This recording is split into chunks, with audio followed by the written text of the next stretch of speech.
Ya pemirsa, Anda masih menyaksikan Breaking News TV One. Tadi sudah kita ikuti bersama momentum yang penting yang kemudian sudah diumumkan oleh Ketua Umum PDI Perjuangan, di mana PDI Perjuangan mengusung Ganjar Pranowo kadernya sebagai Capres 2024. Dan untuk membahasnya sudah bergabung juga bersama saya di sini ada Mas Kodari.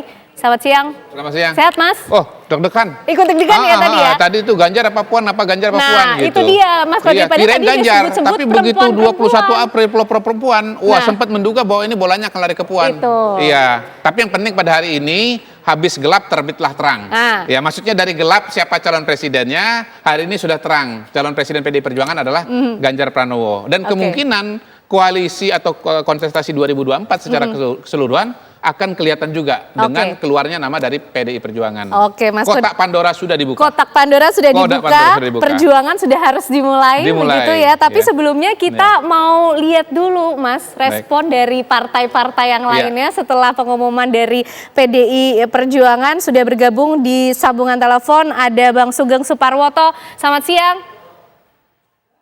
Halo, Mas Sugeng. Ya, halo. Oke, Mas Sugeng, PDI sudah mengumumkan Ganjar sebagai capresnya. Bagaimana Nasdem menanggapi ini? Iya, kami mengucapkan selamat dan kami. Halo. Bahwa calon presiden kan lebih awal supaya masyarakat berkesempatan menguji calon-calon presiden kita itu.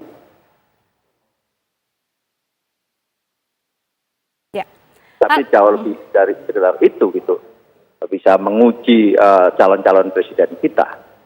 Sekali lagi kita mengucapkan selamat dan ini adalah tradisi yang bagus daripada tidak kejelasan itu adalah juga tidak baik dalam konteks demokrasi kita. Oke, meskipun pada kesempatan awal-awal Pak Surya Paloh Nasdem juga sempat menyebut nama Ganjar Pranowo begitu ya pada saat itu. Iya, betul sekali. Tapi kan ada proses selanjutnya, itu kan ada namanya politik, ada stimuli respon, ada juga proses-proses selanjutnya sehingga kami tanggal 3 Oktober Partai Nasdem mengumumkan calon presidennya adalah Pak Anies Rashid Baswedan dan itu sudah keputusan yang lantas. Kalau kita bersyukur ada partai-partai yang lain yang juga dengan visi dan pandangan yang sama mencalonkan Anies Rashid Baswedan, yakni Partai Demokrat dan PKS, sehingga lengkaplah sudah memenuhi presidential threshold. Secara politik sudah sah seorang Anies Rashid Baswedan menjadi calon presiden. Tetapi kan kita sama-sama tahu semuanya nanti menjadi final kalau sudah didaftarkan ke KPU. Jadi de jure dan de facto secara politik dan secara hukum sudah resminya itu nanti. Nah itulah demikian juga sekarang ini PDI Perjuangan karena sudah mampu mengusung sendiri yakni maka Pak Ganjar yang dicalonkan. Nah kita tinggal menunggu karena ada koalisi lain kan, kalau ada betul itu Gerindra dengan PKB misalnya atau sebagaimana juga didorong oleh Pak Jokowi beberapa waktu lalu koalisi besar. Silahkan segera diumumkan supaya sekali lagi masyarakat secara dini dapat mengetahui siapa calon-calon pemimpin yang akan mengganti Pak Jokowi di tahun 2024 yang akan datang. Oke, PDI sudah mengumumkan Ganjar, Nasdem sudah mengumumkan Anies Baswedan sebagai capres. Meskipun ini belum final ya Mas Sugeng lah, berarti ada kemungkinan nggak kalau Ganjar nanti sama Anies, Mas Sugeng? Bukan begitu, konteks finalnya itulah final secara de jure dan de facto, karena kan sekarang de facto sudah de jurenya kan nanti dicalonkan di KPU. Kalau untuk menjadi wapres saya kira masing-masing kita sudah boleh dikata tertutup ya bahwa Pak Anies adalah calon presiden. Sebagaimana juga PDI mencalonkan Pak Ganjar sebagai calon presiden kan begitu. Berarti masing-masing nanti kita sedang mengidentifikasi dengan sejumlah kriteria-kriteria siapa calon wakil presidennya. Meskipun nama Anies dan juga Ganjar pernah disodorkan ke Presiden Joko Widodo, berarti ditolak ya Mas ya? Tetap capres ya Mas Anies? Waktu itu ya proses politik kan memang demikian lah, kan kita sama tahu bagaimana hubungan Pak Surya dengan Pak Jokowi dalam konteks pribadi maupun kami sebagai Partai Nasdem dalam koalisi pemerintahan Jokowi Ma'ruf Amin, dan itu secara etis dan juga secara politik betul-betul waktu itu kami menyodorkan kemungkinan pasangan, termasuk adalah kemungkinan pasangan waktu itu ya, bagaimana Ganjar Anies atau Anies Ganjar. Tapi nampaknya Pak Jokowi tidak merespon. Ini mungkin begitu ya, karena itu kami kan tidak itu hak prerogatif beliau-beliau lah dalam komunikasi intern antar beliau. Tetapi lantas proses selanjutnya kami telah memutuskan Pak Anies lah yang sebagai calon presiden dari Partai Nasdem, dan bersyukur kita sekarang sudah lengkap, ada 20% lebih, bahkan 28% totalnya dengan ketiga partai ini. Oke. Nah itulah berarti yang tinggal ditunggu cawapresnya dong Mas Sugeng. Betul sekali. Cawapresnya siapa?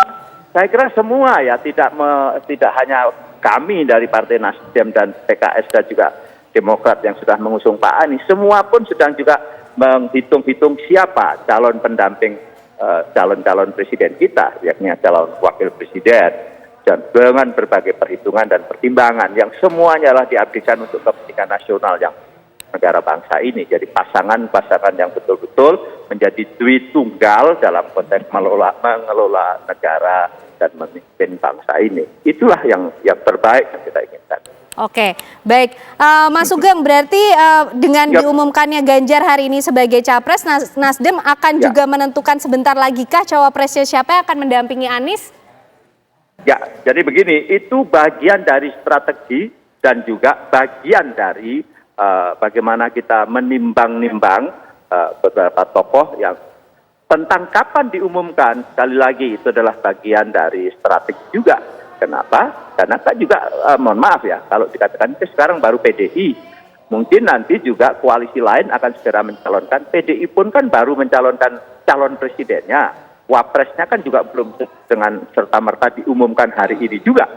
Demikian juga kami kan juga akan melihat kalau pasangan, mohon maaf, Pak Ganjar misalnya dengan si A, maka kemungkinan kita hitung probability dan sebagainya, maka kami mencalonkan dengan pasangan si B misalnya kan kayak gitu. Demikian juga nanti koalisi lain, misalnya saya dengar misalnya Pak Prabowo dari koalisi, entah itu koalisi besar atau koalisi Kebangkitan Indonesia Raya, KIB, KIR ya, mungkin Pak Prabowo akan memilih siapa sebagai pasangan. Ini bagian dari strategi dan ya langkah-langkah yang harus kita hitung dengan cermat lah. Oke, Mas Sugeng, tapi dengan dicalonkannya Ganjar sebagai capres dari PDI Perjuangan, inikah juga sudah masuk ke simulasi skema yang juga sudah coba dihitungkan probability-nya, kemungkinannya bersama dengan Nasdem, artinya strategi seperti apa yang akan diambil Nasdem memilih sebagai cawapres sehingga bisa memenangkan kontestasi Pilpres 2024? Betul sekali. Jadi begini, kami mohon maaf, kami tidak surprise ya, bahwa yang diumumkan adalah Pak Ganjar, karena kita tahu ada namanya panggung depan, panggung belakang. Saya secara pribadi dan juga kami, koalisi ini terdiri dari Nasdem, Demokrat dan juga PKS, itu kami komunikasi ke seluruh ke stakeholder, khususnya ke partai-partai. Meskipun kami seolah-olah kami sudah, tapi kami komunikasi, artinya kami juga tahu apa yang terjadi sebetulnya. Apakah betul mata-mata koalisi besar katakanlah yang didukung oleh Pak Jokowi, bukankah ada faktor lain yang nanti akan sudah kita hitung, termasuk bahkan kami sudah hampir menyimpulkan bahwa memang tinggal tunggu waktu aja momentumnya. Semula kita dengar memang tanggal 1 Juni akan diumumkan, tetapi mungkin dengan berbagai pertimbangan strategis dan sebagainya, pertimbangan aspek lain, PDI Perjuangan memutuskan hari ini yang tadi sebagaimana disampaikan oleh Ketua Umum PDI Perjuangan Ibu Megawati adalah hari ini kebetulan hari Kartini tanggal 21 April dan menjelang ini hari baik. Ya itulah menjadi pertimbangan-pertimbangan. Mungkin juga ada pertimbangan lain karena kita juga tahu bahwa segala keputusan politik pasti ada asbabul nuzulnya, ada reasoningnya, ada sebab musababnya, kenapa hari ini, kenapa tidak yang akan datang dan seterusnya. Kalau kita menurut sudah Mas hitung Sugeng, semua itu. Kalau menurut Mas Sugeng di Pilpres kali ini akan ada 2 capres atau 3 capres, Mas Sugeng?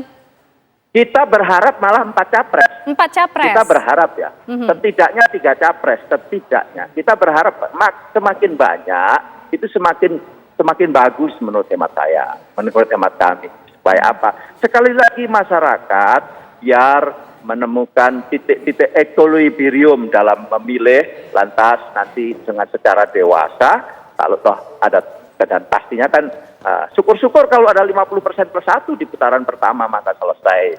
Tapi kalau toh tidak, ada semacam proses-proses kanalisasi aspirasi yang tidak menggumpal di ujung.